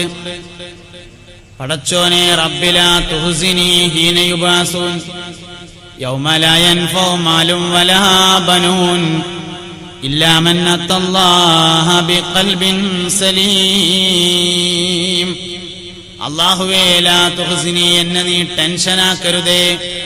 ഹീന യുബാസൂൻ, ബീസത്തിന്റെ നാളില്, നാളെ ഖിയാമത്ത് നാളിൽ എല്ലാ മനുഷ്യരും ഒരുമിച്ച് കൂടുന്ന സ്ഥലത്ത് നീ എന്നെ ടെൻഷനാക്കരുത്. യൗമ ലാ യൻഫഉ മാലും വലാ ബനൂൻ, മക്കളും മുതലും ഉപകാരം ചെയ്യാത്ത ദിവസം.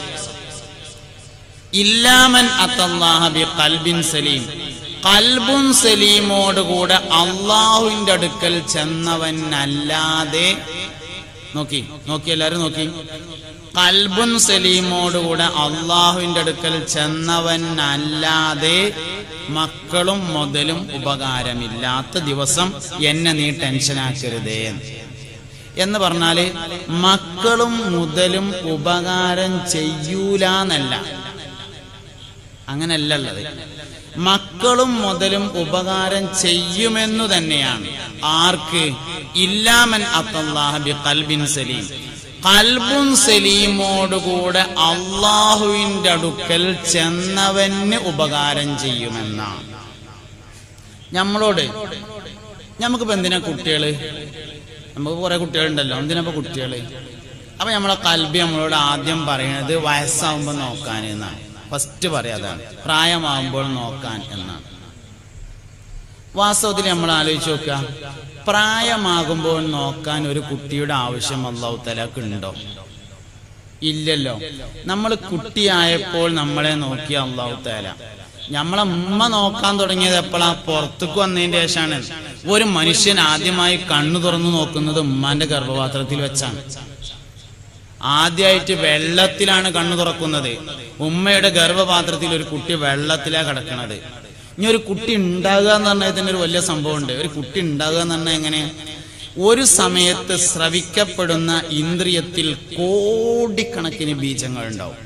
ആ ബീജങ്ങൾ ഫെലൂപ്പിയൻ ട്യൂബ് എന്ന് പറയുന്ന ഒരു ട്യൂബിലൂടെ ഒരു വലിയ 48 മണിക്കൂർ നീണ്ടു നിൽക്കുന്ന ഒരു ഓട്ട മത്സരം നടത്തുകയാണ്. ഭയങ്കര ഓട്ടാണ്. നമുക്ക് ഓട്ട മത്സരത്തിന്റെ ഗൗരവം കാണാൻ പറ്റൂല. കാരണം എന്തുകൊണ്ട്? നമ്മൾ കാണുന്ന ഓട്ട മത്സരം ഇവിടെയാണ്. വാസ്തവത്തിൽ ഒരു സമയത്ത് സ്രവിക്കുന്ന ഇന്ദ്രിയത്തിൽ കോടിക്കണക്കിന് ബീജങ്ങൾ ഉണ്ടെന്ന് പറയുമ്പോൾ അതിന്റെ വലുപ്പം എത്രയെന്ന് മനസ്സിലാക്കണം. അപ്പോഴേ ഓട്ട മത്സരത്തിന്റെ ദൂരം കിട്ടുള്ളൂ. ആയാദ്യ ഓട്ടാണ് ഓടുന്നത്, വലിയ ഓട്ടം. ലോകത്തെ ഏറ്റവും വലിയ കൂട്ടോട്ട മത്സരമാണ്. കോടിക്കണക്കിന് മനുഷ്യന്മാർ ഒരുമിച്ച് ഓടുന്ന ഓട്ട മത്സരം. ആ ഓട്ട മത്സരം കഴിഞ്ഞ് ഏറ്റവും മുമ്പിലെത്തിയ ഒരു അണു ഉമ്മയുടെ പക്വത എത്തിയിട്ടുള്ള അണ്ടവുമായി അതിന്റെ അടുക്കൽ ചെന്നിട്ട് ഒന്ന് വാതിലിൽ മുട്ടും. വാതിലിൽ മുട്ടുമ്പോ പാകമായ അണ്ടം വാതിൽ തുറന്നു കൊടുക്കും. എങ്ങനെ? ഇങ്ങനല്ല, ഉള്ളിലേക്ക് വലിയാണ് ചെയ്യുന്നത്. ഇങ്ങനെ. ആ സമയത്ത് ഈ ചെന്ന സാധനം അണു അതിന്റെ മസ്തിഷ്ക കോശത്തെ മാത്രം, ബ്രെയിൻ കോശത്തെ മാത്രം ഉള്ളിലേക്ക് കടത്തുകയും ബാക്കി ഒഴിവാക്കുകയും ചെയ്യുന്നു. എത്രയാണ് പൈസ? അപ്പൊ എന്ത് ചെയ്യും? അണ്ടം അതിന്റെ വാതിൽ കൂട്ടി അതിന്റെ ഉള്ളിലേക്ക് ആക്കുകയും ചെയ്യുന്നു.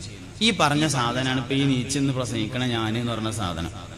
ഈ പറഞ്ഞ സാധനം അല്ലാഹു അല്ലാതെ വേറെ ആരും ഇതിന്റെ നിയന്ത്രണം നടത്തുന്നേയില്ല. അങ്ങനെ ഒരു മനുഷ്യൻ വളർന്ന് വലുതായി അവൻ പുറത്തേക്ക് വന്ന് ജീവിച്ച് എന്തിന്റെ പേരിൽ അഹങ്കരിക്കുന്നത്? നമുക്ക് അഹങ്കരിക്കാൻ ഒന്നുമില്ല. മര്യാദക്ക് 3 പ്രാവശ്യം വയറ്റുന്നു പോയാലും നീച്ചിക്കാൻ പറ്റൂല. ഒരു 2 പ്രാവശ്യം ഛർദിച്ചാൽ പിന്നെ കുഴങ്ങിയിട്ട് നിൽക്കാൻ പറ്റാം. അപ്പൊ ഈ വയറ്റുന്ന് പോയപ്പോ പോയ സാധനമാണ് നമ്മളെ നീപ്പിച്ച് നിർത്തിയെന്നല്ല അതിന്റെ അർത്ഥം. എന്നിട്ട് നമ്മളിങ്ങനെ ഭയങ്കര അഹങ്കാരത്തിലാണ് യഥാർത്ഥത്തിൽ ഉള്ളത്. ഇങ്ങനെ മനുഷ്യനെ അള്ളാഹു റബ്ബുൽ ഇസ്സത്ത് ഈ നിലക്ക് സംവിധാനിച്ച് നമുക്ക് ആവശ്യമായ മുഴുവൻ കാര്യങ്ങളും അവൻ ചെയ്ത് നമ്മുടെ ഉമ്മയിലൂടെ നമ്മളെ അവൻ അള്ളാഹു തആല പുറത്തേക്ക് കൊണ്ടുവന്നു. ഇതൊന്നും ആരുടെയും നിയന്ത്രണത്തിലല്ല, അള്ളാഹുവിന്റെ നിയന്ത്രണത്തിൽ മാത്രമാണ്. ഒരു മനുഷ്യൻ പുറത്തേക്ക് വരുമ്പോഴേക്ക് അവന്റെ ഉമ്മയുടെ മാറിടത്തിൽ പാചകം ചെയ്ത ഭക്ഷണത്തെ അള്ളാഹു തആല ഒരുക്കി. പശുവിന്റെ പാല് നമ്മൾ കറന്നെടുത്താൽ കുട്ടിക്ക് കൊടുക്കണമെങ്കിൽ കാച്ചിട്ട് വേണം കൊടുക്കാൻ. വെള്ളം പാർന്ന് നേർപ്പിച്ച് കാച്ചി റെഡിയാക്കിയിട്ട് വേണം കൊടുക്കാൻ. മുലപ്പാല് കാച്ചി കൊടുക്കാറില്ല. കാരണം അത് കാച്ചിയ പാലാകുന്നു എന്നതാണ് അതിന്റെ പ്രത്യേകത. അല്ലാഹു റബ്ബുൽ ഇസ്സത്ത് തയ്യാറാക്കി വെച്ചിട്ടുണ്ട് എല്ലാ കാര്യങ്ങളും. ഒരു കുട്ടി തൊട്ടിലിൽ കിടന്ന് ഉണരുന്ന സമയത്ത് 5 കിലോമീറ്റർ അപ്പുറത്താണ് ഉമ്മയെങ്കിലും ഉമ്മയുടെ മുലയിലേക്ക് പാൽ ഇറങ്ങി വരികയും എന്റെ കുട്ടി ഉണർന്നിട്ടുണ്ടെന്ന് മനസ്സിലാക്കാൻ പറ്റുകയും ചെയ്യും. ആരാണ് ഈ സംവിധാനമൊക്കെ ഉണ്ടാക്കുന്നത്? ഇങ്ങനെ നമ്മൾ കുട്ടിയായപ്പോ നമ്മളെ നോക്കിയ അല്ലാഹു തആലക്ക് വയസ്സാവുമ്പോ നോക്കാൻ എന്തിനാ ഒരു കുട്ടി? അതിന്റെ ആവശ്യമില്ല. നമുക്ക് വലിയൊരു ധാരണ പെശകാണ്. പ്രായമാവുമ്പോൾ നോക്കാൻ എന്നാണ് നമ്മൾ കുട്ടി എന്ന് പറയുമ്പോൾ ആദ്യം മനസ്സിക്ക് വരിക. അതിന് കുട്ടിന്റെ ആവശ്യമില്ല. അപ്പോഴാണ് ഐഡിയ കിട്ടിയത്. കുറെ സ്വത്തും മുതലും സൂപ്പർ മാർക്കറ്റും പരിപാടിയും ജ്വല്ലറി ഒക്കെ ഉണ്ടല്ലോ, അപ്പൊ അതിനൊരു അനന്തരാവകാശി വേണ്ട, അല്ലെങ്കിൽ അന്യാധീനപ്പെട്ടു പോകൂലേ. രണ്ടാമത്തെ തോന്നലാണത്. ആരെ പറഞ്ഞത് അതിന് അനന്തരാവകാശി വേണമെന്ന്? ലോകത്തെ ഏറ്റവും വലിയ മനുഷ്യന്മാർ അമ്പിയാക്കളാണ്. അവർക്ക് അനന്തരാവകാശികളില്ല. സുലൈമാൻ നബി അലൈഹി ഇസ്ലാമിന് സ്വത്തിൽ അനന്തരെടുക്കാൻ ആരുണ്ടായിട്ടില്ല. ദാവൂദ് നബി അലൈഹി ഇസ്ലാം ലോകം ഭരിച്ച രാജാവാണ്. സ്വത്തിൽ അനന്തരെടുക്കാൻ നഹ്നു മആശിറൽ അംബിയാ ലാ നൂറസു ഹബീബുനാ റസൂലുള്ളാഹി സല്ലല്ലാഹു അലൈഹി വസല്ലം തങ്ങൾ പറഞ്ഞിട്ടുണ്ട്, ഞങ്ങൾ അമ്പിയാക്കളുടെ സമൂഹം സ്വത്തിൽ അനന്തരമെടുക്കാത്തവരാണെന്ന് മുഹമ്മദ് നബി സല്ലല്ലാഹു അലൈഹി വസല്ലം പറഞ്ഞിട്ടുണ്ട്. അപ്പൊ പിന്നെ അനന്തരം എടുക്കാൻ കുട്ടിനെ വേണ്ട. ഇനിയിപ്പോ അല്ല ഉണ്ടായില്ല, എന്നിട്ട് അവസാനം ആരും ഉണ്ടായില്ല, കുടുംബത്തിൽ ആരും അവന്റെ മുതലെടുക്കാനില്ല. അവസാനം ഗവൺമെന്റിക്ക് കണ്ടുകെട്ടിന്നിരുക. എന്നാ മുങ്കർ നക്കീർ അലൈഹിസ്സലാം വന്നിട്ട് ചോദിക്കോ, ആടാ ഇജ് കുറെ സൂപ്പർ മാർക്കറ്റ് ഒക്കെ ഉണ്ടാക്കിയിട്ട് ഗവൺമെന്റിക്ക് കൊടുത്തൂല്ലേ എന്ന് ചോദിച്ചാണ്ട് അടിച്ചോ? ഇല്ലേ, അത് നമുക്ക് വെറുതെ ധാരണ പെശകാണ്. അങ്ങനെയൊന്നും സംഭവിക്കൂല, അതൊന്നും ഉണ്ടാവില്ല. സ്വത്തിൽ അനന്തരം എടുക്കാനൊന്നും കുട്ടിനെ വേണ്ട. പിന്നെ എന്തിനാ കുട്ടി? അത് തീരുമാനിച്ചാൽ ഈ ക്ലാസ് മുതലായി. എന്തിനാ ഞമ്മക്ക് കുട്ടി? ആരോഗ്യം അനുവദിക്കുകയാണെങ്കിൽ അടുത്ത കൊല്ലം ഹജ്ജിന് പോകണം എന്ന് പറയും ചിലര്. ആരോഗ്യം അനുവദിച്ചാൽ എന്താ, ഒരാരോഗ്യം ഇല്ലാതെ അന്നെ കൊണ്ടുപോയി ഹജ്ജ് നിർവഹിപ്പിച്ച് തിരിച്ചു കൊണ്ടുവരാൻ എന്റെ റബ്ബിന് കഴിയൂലേ? കഴിയുമല്ലോ. പിന്നെ എന്തിനായും ആരോഗ്യത്തോടെ കണക്ട് ചെയ്തിട്ടുള്ളത്? തൗഫീഖ് ഉണ്ടെങ്കിൽ അടുത്തൊല്ലം പോകണമെന്ന് പറയുകയാണെങ്കിൽ ഓക്കെ, തൗഫീഖാണ് ഏറ്റവും പ്രധാനം, ആരോഗ്യമൊന്നും പ്രധാനപ്പെട്ടതല്ല. അതുകൊണ്ട് പ്രായമാവുമ്പോൾ നോക്കാൻ കുട്ടികൾ വേണ്ട, ചെറുപ്പത്തിൽ നോക്കിയ അള്ളാഹു തആലക്ക് പ്രായമാവുമ്പോൾ നോക്കാൻ ഒരു പ്രയാസമില്ല. സ്വത്തിൽ അനന്തരം എടുക്കാൻ കുട്ടികളെ വേണ്ട, സ്വത്ത് ആരെങ്കിലും കൊണ്ടുപോയി എഴുതിയിട്ട് മശറയിൽ ചോദ്യമൊന്നും ഉണ്ടാവില്ല. ആ യാതി പ്രശ്നമൊന്നും വിചാരിക്കണ്ട. പിന്നെ എന്തിനാ കുട്ടി? ഉമർ റളിയല്ലാഹു പറഞ്ഞ ഒരു കാര്യം ഉണ്ട്, അതിനാണ് കുട്ടി. എന്താ ഉമർ റളിയല്ലാഹു പറഞ്ഞവര്? നിങ്ങള് ഉമർ റളിയല്ലാഹു ഒരിക്കൽ പറഞ്ഞു, ഞാൻ ഇസ്ലാം മതം സ്വീകരിച്ചതിന് ശേഷം മുഹമ്മദ് നബി സല്ലല്ലാഹു അലൈഹി വസല്ലം തങ്ങൾക്ക് വേണ്ടിയല്ലാതെ എന്റെ ഭാര്യയുമായി ഇണ ചേർന്നിട്ടില്ല. ഓ, വലിയൊരു രംഗ. കോടിക്കണക്കിന് മനുഷ്യന്മാര് നാളെ മഹ്ശറിൽ ഇങ്ങനെ വരി നിൽക്കും. ഒരു ഭാഗത്ത് 90 വരികളിലായി മുത്തുനബിയുടെ ഉമ്മത്തുണ്ടാവും. 120 വരികളിലാണ് സ്വർഗത്തിലേക്ക് നിൽക്കുക. 120 വരി. അതിൽ 90 വരികളും എന്റെ ഉമ്മത്തായിരിക്കുമെന്ന് മുഹമ്മദ് നബി സല്ലല്ലാഹു അലൈഹി വസല്ലം. നാളെ മഹ്ശറയിൽ എന്റെ ഉമ്മത്തിന്റെ പെരുപ്പം കണ്ടുകൊണ്ട് ഞാൻ അഭിമാനം പറയുന്നതാണെന്ന് അള്ളാഹുവിന്റെ റസൂൽ മുഹമ്മദ് മുസ്തഫ സല്ലല്ലാഹു അലൈഹി വസല്ലം തങ്ങൾ പറഞ്ഞ മുത്തുനബി നാളെ മഹ്ശറയിൽ വെച്ചുകൊണ്ട് അഭിമാനം പറയുന്ന വരിയിൽ നിർത്താൻ, അള്ളാഹുവേ എനിക്ക് കുട്ടികളെ തരണേ എന്ന ലക്ഷ്യത്തിലല്ലാതെ ഞാൻ എന്റെ ഭാര്യയുമായി ഇണ ചേർന്നിട്ടില്ലെന്നാണ് ബഹുമാനപ്പെട്ട സയ്യിദുനാ ഉമർ ഇബ്നുൽ ഖത്താബ് റളിയല്ലാഹു അൻഹു പറഞ്ഞിരിക്കുന്നത്. മുഹമ്മദ് നബി സല്ലല്ലാഹു അലൈഹി വസല്ലം തങ്ങളുടെ ഉമ്മത്തിന്റെ വർധനവിന് വേണ്ടിയല്ലാതെ മറ്റൊരാവശ്യത്തിനും നമുക്ക് കുട്ടികളെ ആവശ്യമില്ല. ഈ സത്യം നിങ്ങൾ മനസ്സിലാക്കിയാൽ ഈ ക്ലാസ് മുതലായി. വേറൊന്നിനും നമ്മൾ കുട്ടികളെ വേണ്ട, വേറുള്ളതൊക്കെ അള്ളാഹ് നടത്തും. ഞമ്മക്ക് കുട്ടീനെ ആവശ്യമുള്ള ഇതിനാണ്. 120 വരി സ്വർഗത്തിൽ നിൽക്കുമ്പോ 90 വരി മുഹമ്മദ് നബിയുടെ ഉമ്മത്തിൽ നിൽക്കുമ്പോ അതിന് ഞമ്മളെ വക ഒരു സംഭാവന ഇല്ലെങ്കിൽ ഞമ്മളെന്തിനാ പറ്റുക? അതിനാ കുട്ടി, അതിനാണ് കുട്ടി. ഈ ലക്ഷ്യത്തിലേക്ക് എത്താൻ കഴിയുമെങ്കിൽ ആ കുട്ടി സ്വാലിഹാവാതിരിക്കൂല, ഉറപ്പല്ലേ? ആ കുട്ടി സ്വാലിഹാവാതിരിക്കൂല. ആ കുട്ടി മാതാപിതാക്കൾക്ക് ഉപകാരമില്ലാതെ പോകൂല. ആ കുട്ടി മരണപ്പെട്ടതിന് ശേഷം വാപ്പാക്കും ഉമ്മാക്കും ദ്വാരക്കാതെ പോകൂല. ലക്ഷ്യം എപ്പോഴും കറക്റ്റ് ആയിരിക്കണം. മുഹമ്മദ് മുസ്തഫ സല്ലല്ലാഹു അലൈഹി വസല്ലമ തങ്ങളുമായി ബന്ധപ്പെട്ട കാര്യങ്ങൾക്ക് മാത്രമാണ് ഭൂമിയിൽ വിജയമുള്ളത് എന്ന് നമ്മൾ മനസ്സിലാക്കുക. ഭൂമിയിൽ വിജയമുള്ളത് ആ കാര്യങ്ങൾക്ക് മാത്രമാണ്. അതുകൊണ്ട് എല്ലാ വിഷയവും നബി തങ്ങളുമായി കണക്ട് ചെയ്യാൻ നമുക്ക് കഴിയണം. അത് വളരെ പ്രധാനപ്പെട്ട ഒരു കാര്യമാണ്. മക്കളും അതിലേക്കാണ്, കല്യാണം അതിലേക്കാണ്, എല്ലാ വിഷയവും അതിലേക്കാണ്. മുഹമ്മദ് നബി സല്ലല്ലാഹു അലൈഹി വസല്ലം തങ്ങളിലേക്കുള്ള സമർപ്പണമാണ്. അതുകൊണ്ടാണ് നിങ്ങളുടെ ഭാര്യയേക്കാൾ, വാപ്പാനേക്കാൾ, ഉമ്മാനേക്കാൾ, മക്കളെക്കാൾ, വീടിനേക്കാൾ, കച്ചവടത്തെക്കാൾ, എല്ലാറ്റിനേക്കാളും ഞാൻ നിങ്ങൾക്ക് വേണ്ടപ്പെട്ടതാകുന്നത് വരെ നിങ്ങൾ പരിപൂർണ്ണ മുഅ്മിനാവൂല എന്ന് ഹബീബുനാ റസൂലുള്ളാഹി സല്ലല്ലാഹു അലൈഹി വസല്ലം തങ്ങൾ പഠിപ്പിക്കാനുള്ള കാരണം മുഹമ്മദീയ ലക്ഷ്യത്തിന് വേണ്ടിയായിരിക്കണം കുടുംബജീവിതം. അപ്പൊ എല്ലാം വിജയിക്കും, എല്ലാ കാര്യങ്ങളും വിജയിക്കും. ഇല്ലെങ്കിൽ എല്ലാ വിഷയവും പരാജയപ്പെടും. ഈ ഒരു ചിന്തയിലേക്ക് ഒരു മനുഷ്യനെത്തിയാല് ജീവിതത്തിലെ ചെറിയ ചെറിയ പ്രയാസങ്ങൾ വലിയ വലിയ ആനന്ദങ്ങളായി മാറും. ചെറിയ ചെറിയ പ്രയാസങ്ങളൊക്കെ വലിയ വലിയ രസമുള്ള കാര്യങ്ങളും വലിയ വലിയ ആനന്ദങ്ങളുമായി മാറും എന്ന് മനസ്സിലാക്കാൻ നമുക്ക് കഴിയും. അതുകൊണ്ട് കുടുംബജീവിതത്തിന് കുറെ മൂല്യങ്ങളുണ്ട്. ആ മൂല്യങ്ങളെ മുറുകെ പിടിക്കാൻ നമുക്ക് കഴിയണം. എന്തൊക്കെ പറഞ്ഞാലും ഇപ്പൊ ഭാര്യയോട് നീ എന്റെ ഭാര്യയല്ല എന്ന് ഒരു പ്രാവശ്യം പറഞ്ഞാൽ തന്നെ ഭാര്യ അല്ലാതെയായി. ഉമ്മാനോട് ഒരാൾ 1000 പ്രാവശ്യം നിങ്ങൾ എന്റെ ഉമ്മ അല്ല എന്ന് പറഞ്ഞാലും അത് ഉമ്മ തന്നെയാണ്. അല്ലാഹു റബ്ബുൽ ഇസ്സത്ത് ഒരു മനുഷ്യന്റെ ശരീരത്തിൽ മരണം വരെ അവശേഷിപ്പിക്കുന്ന ഏക അടയാളമാണ് ഉമ്മയുടെ അടയാളമാകുന്ന പൊക്കിൾ കൊടി എന്ന് പറയുന്ന പൊക്കിളിന്റെ ഭാഗം. നമ്മുടെ സെന്ററാണ് യഥാർത്ഥത്തിൽ പൊക്കിൾ എന്ന് പറഞ്ഞത്. കാല് മുതൽ മൂർധ വരെയുള്ള സ്ഥലത്തിന്റെ സെന്റർ ഭാഗത്തേക്കാണ് ഉമ്മയിൽ നിന്ന് കണക്ഷൻ തന്നിട്ടുള്ളത്. ലോകത്ത് ഒരുപാട് കേബിളുകളുണ്ട്. ഏറ്റവും പ്രധാനപ്പെട്ട കേബിൾ ഒപ്റ്റിക്കൽ ഫൈബർ കേബിൾ ആണെന്നാണ് പറയപ്പെടുന്നത്.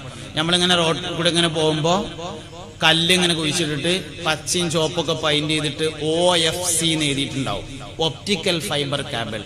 ഇന്റർനെറ്റിന്റെ കണക്ഷനുകളും അതിന്റെ മെസ്സേജുകളും ഒക്കെ കടന്നു പോകുന്ന പൈപ്പാണ്. വളരെയധികം സൂക്ഷിക്കണം എന്നാണ് ആ ബോർഡിന്റെ അർത്ഥം. Optical fibre cable. കോടിക്കണക്കിന് ഡാറ്റകൾ ഒരേ സമയം ആ ചെറിയ പൈപ്പിനുള്ളിലൂടെ കടന്നു പോകും എന്നതാണ് അതിന്റെ പ്രത്യേകത. എന്നാൽ മനസ്സ് കണക്ഷൻ കൊടുക്കാനുള്ള കേബിള് പൊക്കിൾ കൊടിയല്ലാത്ത വേറൊരു കേബിളും ഇല്ല എന്നുള്ളതാണ്. വേറൊരു കേബിളും മനസ്സ് കണക്ഷൻ കൊടുക്കാനില്ല. ഉമ്മാന്റെ മനസ്സ് കണക്ഷൻ തന്നിട്ടാണ് നമ്മൾ ഇത്ര വലുതായിട്ടുള്ളത്. ഒരു കാര്യം നമ്മൾ മനസ്സിലാക്കണം. എല്ലാം ഒരു പെണ്ണ് തന്റെ ആഗ്രഹങ്ങൾ വരെ കുട്ടിക്ക് വേണ്ടിയിട്ടാണെന്നാണ്. എല്ലാ ആഗ്രഹവും. ഒരു കുട്ടി ഉമ്മാന്റെ ഗർഭപാത്രത്തിൽ ഇരിക്കുന്ന സമയത്ത് ഉമ്മാക്ക് തോന്നും 2 അച്ചിപ്പുളിങ്ങ കിട്ടിയാൽ തിരക്കുണ്ടായിരുന്നില്ല എന്ന് തോന്നുകയാണെങ്കിൽ കുട്ടിയുടെ വളർച്ചയ്ക്ക് സിട്രിക് ആസിഡ് ആവശ്യമുണ്ട് എന്നാണ് അതിന്റെ അർത്ഥം. സിട്രിക് ഒരു ഉമ്മാക്ക് ഇങ്ങനെ ഗർഭമുള്ള സമയത്ത് 2 ഇല മുരിങ്ങന്റെ ഇല എവിടുന്ന കിട്ടുക എന്നിങ്ങനെ പറയുകയാണെങ്കിൽ വിറ്റാമിൻ സി കുട്ടിയുടെ വളർച്ചയ്ക്ക് ആവശ്യമുണ്ട് എന്നാണ് അതിന്റെ അർത്ഥം. ഉമ്മയുടെ ആഗ്രഹങ്ങൾ വരെ നമുക്ക് വേണ്ടിയായിരുന്നു. അങ്ങനെ നമ്മൾ ഉമ്മാന്റെ വയറ്റിൽ വളർന്നു വന്നു. 2 മനുഷ്യന്മാരിങ്ങനെ അടുത്തിരിക്കുകയാണെങ്കിൽ തോളിൽ ഇങ്ങനെ അരമണിക്കൂർ കൈയിട്ടിരുന്നാൽ മെല്ലെ കൈയെടുത്തുകൊണ്ട് താഴത്തേക്ക് വെച്ചു കൊടുക്കും. കാരണം അരമണിക്കൂർ നമ്മൾ തോളിൽ ഒരാൾ കൈയിട്ടിരിക്കുന്നത് വരെ നമുക്ക് ഇഷ്ടമല്ല. അങ്ങനത്തെ നമ്മൾ ഉമ്മാന്റെ വയറ്റിൽ താഴെ ഇറങ്ങാതെ 9 മാസം ഇരുന്നിട്ടുണ്ട് എന്ന് ആലോചിച്ചാൽ എല്ലാ പ്രശ്നവും തീർന്നു. 9 മാസം ഇരുന്നിട്ടുണ്ട്. എല്ലാവരും കല്യാണത്തിന് പോകുമ്പോൾ ഉമ്മാക്ക് കല്യാണത്തിന് പോകാൻ പറ്റിയിട്ടില്ല. എല്ലാവരും ബിരിയാണി തിന്നപ്പോൾ ഉമ്മാക്ക് ബിരിയാണി തിന്നാൻ പറ്റിയിട്ടില്ല. എല്ലാവരും അവരുടെ എല്ലാ ആഗ്രഹങ്ങളും നിർവഹിച്ചപ്പോൾ ഉമ്മാക്ക് അത് പറ്റിയിട്ടില്ല. ജീവിതത്തിലെ പല രാത്രികളും ഉറങ്ങാൻ പറ്റിയിട്ടില്ല. അങ്ങനെ നമ്മളെ സ്നേഹിച്ച് വളർത്തുന്നതാണ് ഉമ്മ. ഉമ്മാക്ക് പകരം വെക്കാൻ ഉമ്മയല്ലാതെ വേറൊന്നുമില്ല. ഉമ്മാക്ക് പകരമായിട്ട് വേറൊന്നുമില്ല. അത് ഉമ്മ മാത്രമേ ഉള്ളൂ. ഈ ലോകത്ത് മുറിയാത്ത ഒരു ബന്ധമുണ്ടെങ്കിൽ അത് ഉമ്മയോടുള്ള ബന്ധമാണ് എന്ന് മനസ്സിലാക്കാൻ നമുക്ക് കഴിയണം. അത് ഏറ്റവും പ്രധാനപ്പെട്ട ഒരു കാര്യമാണ്. ആ ബന്ധം പോയാൽ അള്ളാഹുവിനോടും റസൂലിനോടുമുള്ള ബന്ധം പോകും. അത് വളരെ പ്രധാനപ്പെട്ട ഒരു കാര്യം. നമുക്ക് ലോകത്തെ എല്ലാ വിഷയത്തിലും തർക്കാണ്. കൈ എവിടെ കെട്ടേണ്ടത്, കുനൂത്ത് ഓതണോ, തറാവി എത്ര റക്അത്താണ്, അള്ളണ്ട് എന്നുള്ള വിഷയത്തിൽ മാത്രമേ ഒരു സംശയവും ഇല്ല. എന്തേ കാരണം? അത് ഉമ്മ പറഞ്ഞതാണ് എന്നുള്ളതാണ് സംശയമില്ലാത്തതിന്റെ കാരണം. ഉമ്മയാണ് നമുക്ക് അള്ളാനെ പറ്റി പറഞ്ഞു തന്നിട്ടുള്ളത് എന്നുള്ളതാണ്. ഉമ്മയും നമ്മളും തമ്മിലുള്ള ബന്ധം എന്ന് പറയുന്നത് അതാണ്. ഒരിക്കലും മുറിയാത്ത ബന്ധം. ആ ബന്ധം നമ്മൾ മുറിച്ചാൽ പിന്നെ എല്ലാം കഴിഞ്ഞില്ലേ? എല്ലാം കഴിഞ്ഞല്ലോ. അതുകൊണ്ട് ഉമ്മയോടുള്ള ബന്ധം, വാപ്പയോടുള്ള ബന്ധം, കുടുംബത്തോടുള്ള ബന്ധം കാത്തുസൂക്ഷിക്കാൻ നമുക്ക് കഴിയണം. നമ്മൾ വേറൊരാളെ പറ്റിയിട്ടല്ല ചിന്തിക്കേണ്ടത്. ഞാൻ ഈ പറഞ്ഞ കാര്യം എന്താ വെച്ചാല്, ഇങ്ങനെയൊക്കെ പറയുമ്പോഴും ഞാൻ ശ്രദ്ധിക്കായിട്ടല്ലല്ലോ ഓര് ശ്രദ്ധിക്കായിട്ടാണ് എന്നല്ല നമുക്ക് തോന്നുക. അതൊരു തെറ്റായ ധാരണയാണ്. വേറൊരാൾ നമുക്ക് വേണ്ടി ശ്രദ്ധിക്കൂല. നമുക്ക് വേണ്ടി നമ്മൾ തന്നെയാണ് ശ്രദ്ധിക്കേണ്ടത്. വേറൊരാൾ ശ്രദ്ധിച്ചിട്ട് നമ്മൾ നേരാവൊന്നുമില്ല. നമ്മൾ ശ്രദ്ധിച്ചാൽ നമുക്ക് നേരാവാൻ വേണ്ടി പറ്റും. അതുകൊണ്ട് എനിക്ക് മാറാനേ കഴിയൂ, മറ്റൊരാളെ മാറ്റാൻ എനിക്ക് കഴിയില്ല. ഞാനാണ് മാറേണ്ടത്, വേറൊരാളെ മാറ്റല്ല വേണ്ടത്. എനിക്ക് എന്തെല്ലാം വിഷയത്തിൽ മാറാൻ കഴിയുമോ ആ മാറ്റങ്ങളെ കുറിച്ച് ഞാൻ ചിന്തിക്കുകയും അത് നടപ്പിൽ വരുത്തുകയും വേണം. അപ്പോഴാണ് എല്ലാ പുരോഗതിയും ഉണ്ടാകുന്നത്. പരിശുദ്ധമായ ഖുർആനും തിരുസുന്നത്തും ആ വഴിയിലൂടെയാണ് നമ്മളെ കൊണ്ടുപോകുന്നത്. ഒരു മനുഷ്യനെ മാനസികമായും ശാരീരികമായും ആത്മീയമായും വളർത്താൻ ആവശ്യമായ മുഴുവൻ സംവിധാനങ്ങളെയും വെക്കുന്നുണ്ട്. കുടുംബജീവിതം ഉദാഹരണമായിട്ട് എടുത്താൽ നബി സല്ലല്ലാഹു അലൈഹി വസല്ലം പറഞ്ഞിട്ടുള്ളത്, തീർച്ചയായും എല്ലാ അമ്പിയാക്കളുടെയും ഏറ്റവും പ്രധാനപ്പെട്ട ഒരു ചര്യയാണ് വിവാഹം. എന്റെയും ചര്യയാണ് വിവാഹം. അതുകൊണ്ട് എന്റെ ചര്യയെ നിലനിർത്താൻ ഉദ്ദേശിക്കുന്നവർ അവർ വിവാഹം ചെയ്ത് ജീവിച്ചു കൊള്ളട്ടെ എന്നാണ്. ചരിത്രത്തിൽ അറിയപ്പെടുന്ന ഒരുപാട് കല്യാണങ്ങളുണ്ട്. സയ്യിദുന ആദം അലൈഹിസ്സലാമും ഹവ്വ ബി റളിയല്ലാഹു അൻഹയും തമ്മിലുള്ള വിവാഹം, നബിയും ഖദീജ ബിയും തമ്മിലുള്ള വിവാഹം, നബിയും ആയിഷ ബിയും തമ്മിലുള്ള വിവാഹം, അതിനു മുമ്പ് തന്നെ കഴിഞ്ഞു പോയ ഒരുപാട് കല്യാണങ്ങൾ, ബഹുമാനപ്പെട്ട ഇബ്രാഹിം നബി അലൈഹിസ്സലാം ഹാജറ ബിയെ വിവാഹം ചെയ്ത്, സാറാ ബിയെ വിവാഹം ചെയ്ത്, ചരിത്രത്തിൽ ഒരുപാട് കല്യാണങ്ങളെ പരാമർശിക്കപ്പെട്ടിട്ടുണ്ട്. അതുകൊണ്ട് അതിൽ നിന്നെല്ലാം പാഠം ഉൾക്കൊണ്ട് നല്ല കുടുംബജീവിതം. ഞാൻ ഒരു വാക്ക് പറഞ്ഞ് അവസാനിപ്പിക്കുന്നത്, മറ്റൊരാൾ മാറണം, ഭാര്യ മാറണം എന്ന് ഭർത്താവ് ആഗ്രഹിക്കരുത്, ഭർത്താവ് മാറണം എന്ന് ഭാര്യ ആഗ്രഹിക്കരുത്, മക്കൾ മാറണമെന്ന് ഉമ്മി വാപ്പി ആഗ്രഹിക്കരുത്, ഉമ്മി വാപ്പി മാറണമെന്ന് ഭാര്യയും ഭർത്താവും ആഗ്രഹിക്കരുത്. ഓരോരുത്തരും ആഗ്രഹിക്കേണ്ടത് ഞാനാണ് മാറേണ്ടത്, ഇന്റെ അടുത്താണ് അബദ്ധം, ഞാനാണ് നേരാവേണ്ടത് എന്ന ചിന്ത ഒരാൾക്കുണ്ടെങ്കിൽ അവനവൻ നേരാവാൻ തയ്യാറായാൽ ബാക്കി കാര്യങ്ങളെല്ലാം സുഖകരമായി നടത്തിക്കൊണ്ടുപോകാൻ നമുക്ക് സാധ്യമാകും. അള്ളാഹു റബ്ബുൽ ഇസ്സത്ത് നമ്മളെ അത്തരത്തിലുള്ള കുടുംബജീവിതം നയിക്കുന്ന മുത്തഖീങ്ങളിൽ ചേർക്കട്ടെ. ഇരുവീട്ടിലും അള്ളാഹു നമ്മളെല്ലാവരെയും വിജയിപ്പിക്കട്ടെ. ആമീൻ ബിറഹ്മതിക യാ അർഹമർ റഹീമീൻ എന്ന് ദുആ ചെയ്ത് എല്ലാവരും ദുആ ചെയ്യണമെന്ന വസിയത്തോടുകൂടി ഞാൻ എൻ്റെ വാക്കുകൾക്ക് വിരാമിടുന്നു. വആഖിറു ദഅവാനാ അൽഹംദുലില്ലാഹി റബ്ബിൽ ആലമീൻ.